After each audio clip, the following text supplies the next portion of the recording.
নমস্কার বন্ধুরা, সবাই কেমন আছেন? আমি তো ভালো আছি।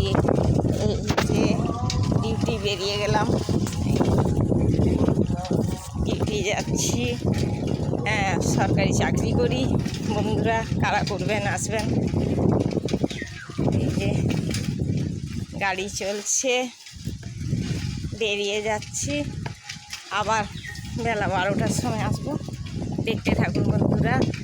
সাথী পাহাড়ির রান্নাঘর, সাথী পাহাড়ি সকাল থেকে সন্ধ্যা অবধি যা ব্লগ হয় তাই দেয়। নমস্কার বন্ধুরা, দেখতে থাকুন। সাথী পাহাড়ির ভিডিও চালু হলো।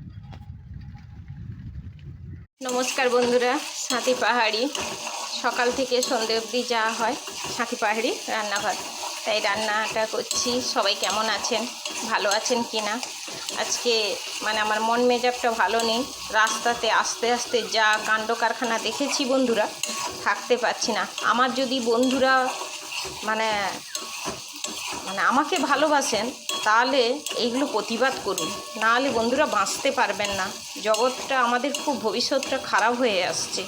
আজ আমরা যা হোক করে রঠ করে চলে যাচ্ছি, আমাদের পরিবারের সন্তানরা কী হবে বলুন? কোন পথে যাবে বলুন? কিভাবে বাঁচবে বলুন? কি করে খাবে বলুন? তাই সবাই সব একসাথে জোট হয়ে প্রতিবাদ করুন, না হলে বাঁচতে পারবো না। রাস্তাঘাটে বেরাতে পারছি না, রাস্তাঘাটে দাঁড়াতে পারা যাচ্ছে না, রাস্তাঘাটে বাচ্চা কাচ্চা যেতে পারছে না। এরপরে যে যার বাড়িতে মেয়েরা আছে, মেয়েরা চলে গেলে, বিয়ে থা হয়ে গেলে এরপরে বৌমারা আসবে। ভাবুন, তাহলে তারা বেরাতে পারবে না, তাহলে জগৎটা কি হচ্ছে বলুন? তাই সবাই একতা হয়ে লড়াইতে নামুন, নাহলে বাঁচা যাবে না। তাই এখানে আমি পটল তরকারি করছি আজকে নিরামে, আর একটু মগজদানা বেটে, একটু আদা বেটে, আর একটু করে এই যে মশলাটা কষছি। পটলটা ভেজে রেখেছি।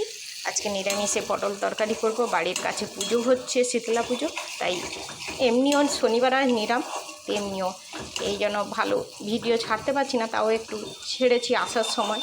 বন্ধুরা পাশে থাকুন, দেখতে থাকুন সাথী পাহাড়ির ব্লগ। এটা বসিয়ে দিয়েছি, এই কালার এসছে।